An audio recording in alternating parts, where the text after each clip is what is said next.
I'm at the iDate conference here in Delray Beach, Florida, and I met the amazing Rachel Russo, a fellow Jersey girl as well. Thank you. Yeah, so you are a relationship expert and a matchmaker. Yes. What's the difference? You have to be both, obviously. Well, I think that being a matchmaker actually has given me expertise in relationships, right, because I kind of go on this whole journey with my clients. I literally hold their hand. Some of us need that, I would say.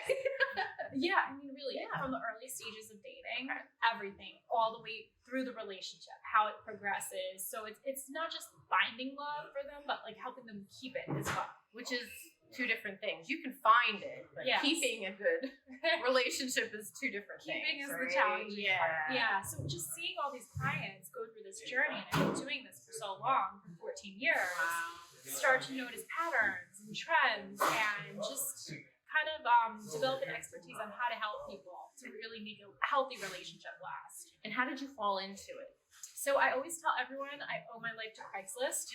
Okay, then that's a first. Yes, I really do. So back in 2005, I graduated from college with a psychology degree, and I was going to graduate school for marriage and family therapy. Wow. Okay. So I am educated. I did a lot of work in couples counseling and all of that as well. But in between that time of college and grad school, I was like, I want to take a year off and I want to work. So I found a random ad on Craigslist, and it was titled Unique Social Work Opportunity. And it was a matchmaking startup in New York City, and I was chosen. I thought this was amazing. I was 21 years old at the time, and it was a startup company for traditional matchmaking. So I was part of a 4-person team, and I learned everything. Wow, you started from really the ground up, and they taught you and everything. I was handing out flyers in Times Square, but very humbling, by the way. I'm sure that is not easy. But I think what's really cool is that you have the training and the study in the background that I think helps your clients a lot better, don't you think? Yes, I would imagine. I appreciate that. I do think it's a huge asset because I go a bit deeper. It's not just about, hey, he likes to ski, she likes to ski, let me match them up. But I actually look at the patterns of their past relationships, who they dated, why it worked, why it didn't. Do they have limiting beliefs that sabotage them from really staying in a healthy relationship? Right. I go back to their parents and their family relationships and really look at an individual in their whole context, holistic perspective. Think about what could actually help them. So you take a whole picture approach, which is so important. It's true. And the educational background is huge because I learned to think that way and be objective and analyze people. So. Right.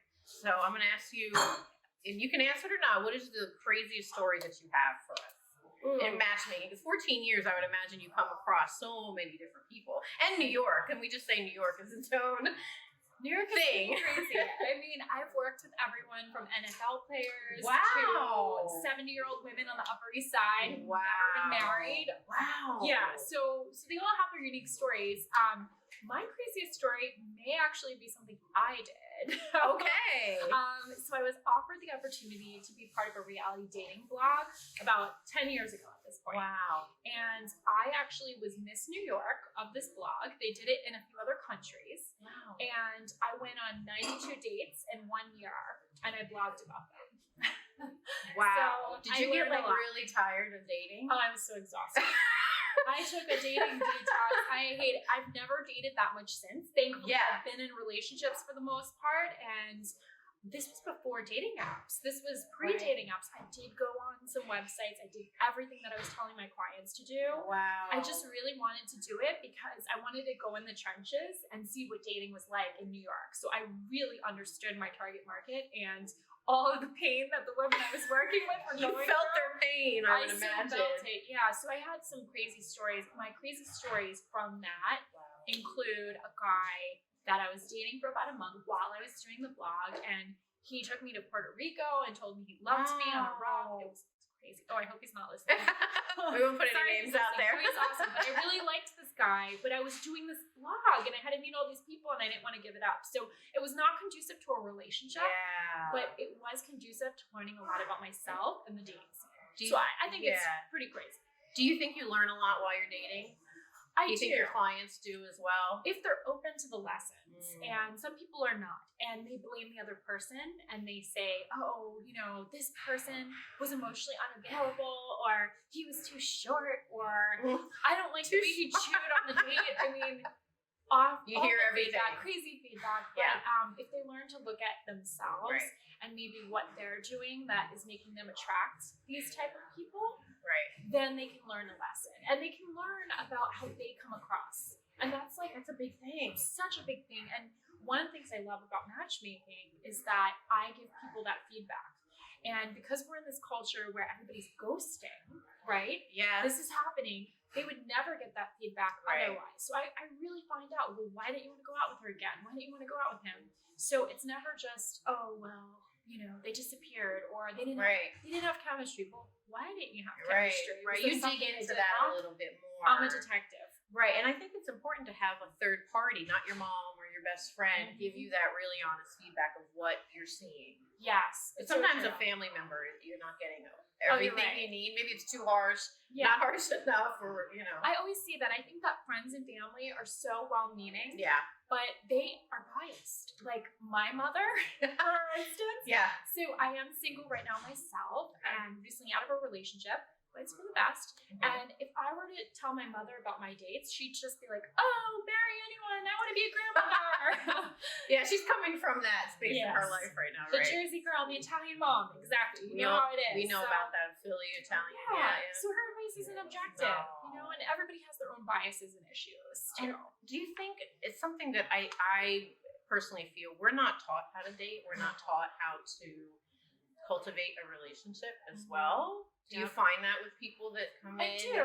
I mean, it's not like we go to school to learn about relationships. And actually, I think that we should. Because it's a big part of our life. Yeah, I mean, if you think about it, we put so much into our careers. But with dating, we just think it's going to magically work out. And everything's going to fall into place. And we're going to meet the person. But we don't have the skills. We're not equipped with them. Our parents are examples. And, you know, of course, the divorce rate's over 50%. And then the people that stay together, how many of them are happy? So how many of us actually grew up with parents that had good relationship skills? It's kind of slim. It's very scary out there. It is really scary. And, you know, we don't have great examples even in the media or people in our lives. Sometimes I ask my clients, how many couples do you know that you would like to have a relationship like that? And they struggle. They say, oh my gosh, I don't really even know anyone that has a relationship that I'd want. That's scary statistics. So we cater to a lot of maybe career women, different age groups, 25 to maybe 45, 50. And there are a lot of single women in that group. I'm one of them. And I find a lot of my friends who have great jobs, great careers, they're amazing women, are single. But a lot of them are by choice. Do you find that just because they're having such a hard time finding somebody? Yeah, so I think the challenge is, and I certainly see this a lot, I work with amazing professional women. And they have everything going on in terms of their careers. They have a great lifestyle. Some of them travel everywhere. They own property. I mean, they're living lives that their mothers and grandmothers could only dream. Imagine, right? But they don't have the guy. They don't have the husband. And it's like, okay, let's take a step back and realize that what you're doing to get your professional success does not necessarily translate to your love life. In fact, sometimes it's the opposite. You know, we need to be aggressive and proactive in our career to get ahead. And in our relationships, I find that most men don't want that. And I think they say they may want that, but I think when there's a disconnect when they get it, like, no, that's not really what I want. You're right. And I mean, the men that I've been working with, and I've been working mostly with the matchmaking, I take on the men as clients, and the women are free to be database members. So any woman that's even listening to this, I can consider to match up. So I know the secrets of these successful, high-powered men that some of these ladies probably want to date. And the thing is, these men, a lot of them do value intelligence, and they think it's cool if a woman has career success. But that is not what makes them fall in love. It's not what keeps them. It's not about the brains and the degrees and Right. everything. It is about a feeling for men. They want to feel special and loved, and for them, it's a lot about the physical. And it sounds superficial, and women hate to hear it, and That's I hate true. to say it, but they have to be attracted to us. Right. And so I think women should actually focus on looking and feeling as best as they could and developing their personality so that they have a personality that's kind of like fun and feminine and even a little like laid back, like not too alpha. You can be alpha at work, but you don't want to be in that like masculine energy with a guy, because that's not really how they fall in love. Because we're so different. We are. You have to acknowledge that men are from Mars, women are from Venus. It is a real thing because we think differently. We do. Our chemistry is different. Everything we do is different. And I know I probably don't have to say this to you, but I don't mean to generalize all men are like this. No, like there's some men that like don't care about looks at all. But Right. I find, and I've been doing this a long time, most of them, they do. They want chemistry, they want a sexual relationship, and they want someone that's not going to give them a hard time. So they're pretty simple creatures. They want someone perfect. And you wrote a book. I did, yes. So I'll tell you about the book. It's interesting because in my journey, I've met a lot of people who say, I'm ready for love, like set me up. If you find me the right person, I know exactly what to do with them. But I find that they're not ready for love because a lot of times they're still holding on to an ex. Like the hope of, oh, maybe he'll change. In the back of our Maybe head, he'll come there. back. Maybe he texts every now and then. And now with social media, I mean, we're so connected to people, like all the time, 24/7. So it's very possible your exes will come back, but that doesn't mean you should be with them. Yeah. So they're an ex for a reason, I find. Oh, totally. Let's just be honest about that, right? yes, and yeah, I mean, trying to get back together with exes, sometimes it works, but most times people quickly realize why it did not. So I decided, okay, yes, I want to help people match them up, but I cannot successfully do that if they're still struggling to get over their past. So I wrote a book about how to get over an ex. It's called How to Get Over an Ex, a step-by-step guide to mend a broken heart, Italian-American style. And that's the Italian. Yeah, that's the Italian. We do things a little differently. We do. But this is for everyone. You don't have to be Italian. You just have to appreciate the culture. And I'm sure you might agree that there really are things about Italian culture. Like we're strong, we're stubborn. Yeah. We love comfort food. Yeah, we're very close with our unfortunately. family. Yes. A lot of us are very into faith and religion that can get us through these tough times. La dolce vita, the good life, you know. We need to have that good life for ourselves so that we don't go back to the ex. Like we have to be strong, right? So we can move forward and find a new love instead of being stuck on heartbreak. So I want to encourage people to get past their heartbreak. That's amazing. And do you teach that basically to your clients too? You have to be a really whole person. I do. I think it's really about that. You know, timing has a lot to do with it. And if you're a mess inside, you should not be dating for serious relationships. Exactly. Yeah. I mean, you could date, but you're going to be going in circles because you're going to attract someone who's also a mess, and your relationship will be a mess. And you're just wasting your time, and you're getting more frustrated that things aren't working out because you're not healing and fixing what you need to take care of, right? So I'm a big proponent of go to coaching. This is why I coach people like to get ready for a relationship. If it's too deep of a topic that it's beyond the scope, I would say go to a psychologist, go to a spiritual healer, therapy, whatever you need to be the best version of you so that you're feeling good and you can actually have a connection with someone. That's awesome. What is the best part of what you do?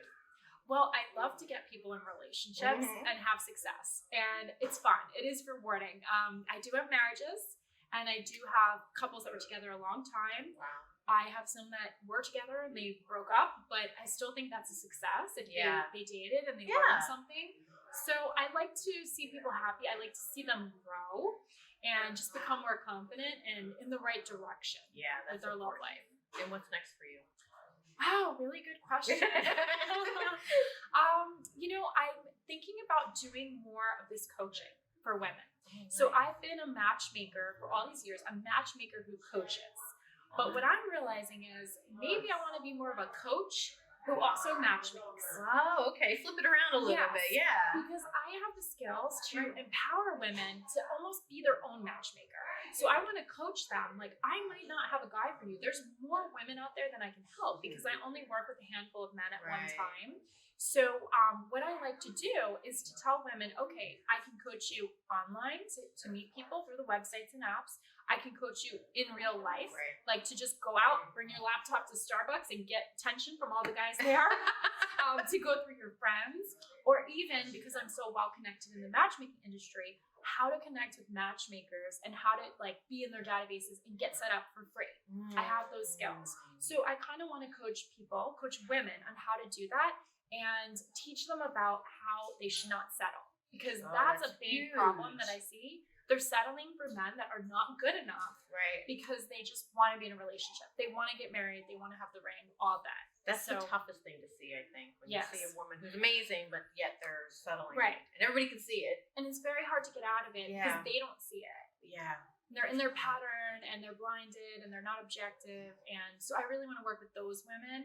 Just, maybe it's too ambitious to find love for everyone. But if we can just get women to stop settling, stop dating these mission accomplished. That's the first thing. Then they'll naturally find love. So I'm working on that. You'll feel better. Yeah. You'll feel better about yourself that you have boundaries. Right. Which so is huge. You like the mission. Yeah. So I want to spread that message to more women and possibly create info products and retreats and just be able to make that accessible so that matchmaking could be for everyone. They can learn to do it on their own, or they can work with matchmakers, but it doesn't just have to be for certain women or wealthy women. It could be for everyone if they learn these skills. I love it. You're a true entrepreneur with a very giving spirit, I can tell, which is important. So tell everybody where they can find you. Okay. They can find me on my website. It's rachelrusso.com.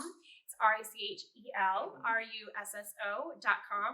And I do have all my icons there for social media, Instagram, Facebook, LinkedIn, Twitter, just about everything. I'll be doing more YouTube this year, 2019 goals. Yes. I know I have to do this video stuff. Yeah, you started here, so I'm honored. I'm starting here, and so you can connect with me there on social. I love it. Thank you so much for coming. I'm so happy I met you today. It was a great set you did, and I look forward to seing everything else. I appreciate that. It's been fun, and I hope anyone interested reaches out and see if I can help them. Awesome. Thank you so much. Thank you. All right, guys. See you next time at the Hub. Bye.